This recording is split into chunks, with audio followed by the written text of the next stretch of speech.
Bango mo dito, ang linis-linis, diamante, diamond star. As in, parang hindi kita nakita in the last years na ganitong role. How does it feel doing this at parang wala ka pang nasasampulan? Wala. Dito hindi ganon. Iba naman. Kaya nga gusto ko to eh. Kasi iba. Happy ako dahil kasama ko si Judy. At talagang napakagaling niya dito. Sobra talaga siyang galing dito. Kaya kailangan ko talaga. You're equally great, Makinay.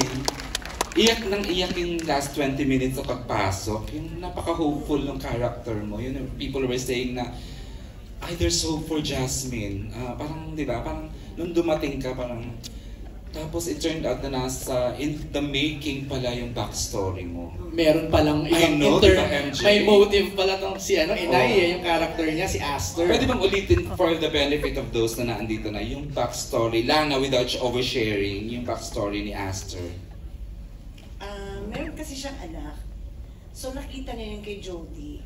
Pero ang difference, yung anak ko at si Jody, yung anak ko nawawala. Si Jody naghahanap nang nawawala din niyang anak.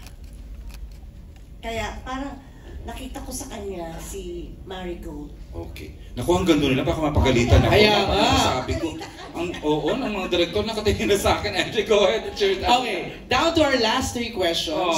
Ang meron tayo dito is from J of Certified Kapamilya for Janine Gutierrez.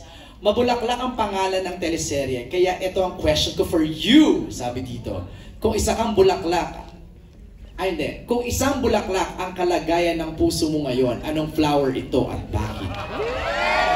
Damang-dama ang love ngayong afternoon. Hindi ko yung tanong ha. Janine, gusto mo yung papel? Basahin mo. Grabe pang Miss Universe! Di lavender na rin. Kasi, pero hindi talaga lavender. Sorry. Hindi talaga lavender. Tinay kong ipasok pero hindi. Siguro sunflower. Why? Kasi nakakita na ng liwanag. Oh my God. Mic drop. Thank you for that wonderful question. May gusto mong sumagot? Yun nakabul ka? Salamat po sa pagpunta niyo dito. Mauna na po ako sa atin. Okay, next question. MJ, pagbigyan mo ulit ako. Jericho, iba ka today. Saan ang gagaling kakaibang saya? Hindi, ito ang magandang tanong kay Echo. Anong favorite flower mo, Echo? Sige, dalawang yun. Sunflower. Sunflower po.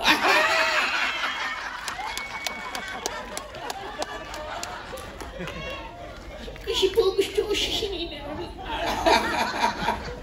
Saan ang gagaling kakaibang saya? Sobra kang nag-share ng sobra na we never saw you this before, pero ngayon, ang saya-saya ng mo, Echo. Sorry, may press con pala. Ano po yan? Saan ang gagaling kakaibang saya mo ngayong araw? Ngayon, of late, from the junket. Ako ba, Eric? Hindi, siya. Yung cameraman. Miss Kylie nakatingin sa akin. I'm just really very happy. On the professional side, I'm so happy to be with these guys, like right now. My team is here, they're so happy for me, and I love them. Hey. But on the personal side, all of these people that I work with love her. Oh my God, ulit! So, it just feels light, you know what I mean? Everything just feels light, if you know what I mean. Yes. So, we're professionals on set. We can joke about it off screen, but when we step there, so it's just like there's a really good balance. Echo, just stay happy. We're so happy for you, I swear. Okay, MJ, tuloy mo na. Ito, kay Jody Santa Maria pa rin, mula kay J of Certified Kapamilya. Without spoiling anything, kanino mo masasabing mas nakaka-relate ka? Kay Jasmine or kay Lavender Fields?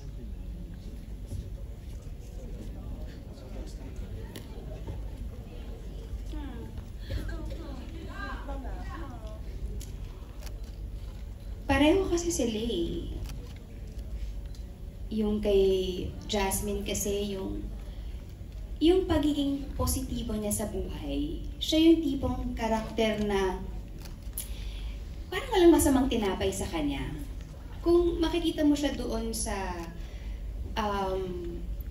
sa panahon ng buhay niya, prior niya nakilala si Arthur. Ano siya eh, ano lang siya, parang masayahing tao. Simple. Si Lavender naman, nakaka-relate ako sa kanya, I guess. Siguro, kasi syempre ipaglalaban mo naman din talaga kung para sa'yo, hindi ba?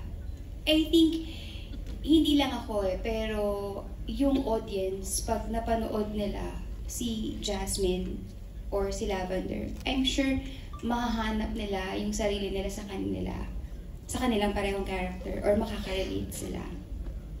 Yan.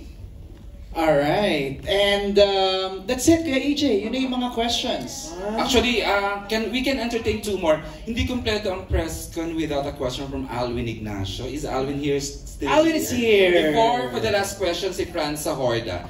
Alwin, miss kita. Ayan. Another intelligent question. Mahusay to. Talagang pressure ko siya dun sa mahusay ito. For the directors, for Director Jojo and the Director Manny, as you said earlier, ang dami-dami ng mga revenge movie, and you keep on telling us that it's totally different from what has been offered before. So I'm just wondering, bakit nyo gusto paniwalaan kaming lahat na ibang-iba talaga ang Lavender Fields? Kasi iba talaga siya. No. As they say, di ba, nothing is original anymore. So whenever we conceptualize with stories for our narratives with the creative, nag-iisip kami na although it would follow the narrative would follow the same formula, nag-infuse kami ng mga bagong elemento, mga bagong elements. The element of revenge is very much present in the narrative, in that we don't deny. But how we presented the characterization are different.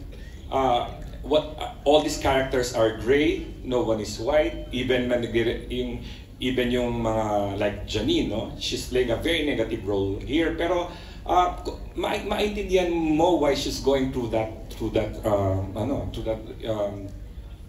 process of hurting people in the story, no? Tapos siguro first time din namin magpapakita na mga babae doing fight scenes, action sequences. Okay, imagine the wife, the legal wife, and the mistress, instead na nagsasampalan they do mixed martial arts, no? And mahawak ng barel, no? And these are women who are very empowered, okay? Maraming pagkakaiba. I hope you discovered yung mga elements that were infused in the narrative as you watch it every night. And hopefully, makita na, yes, it's still the revenge story,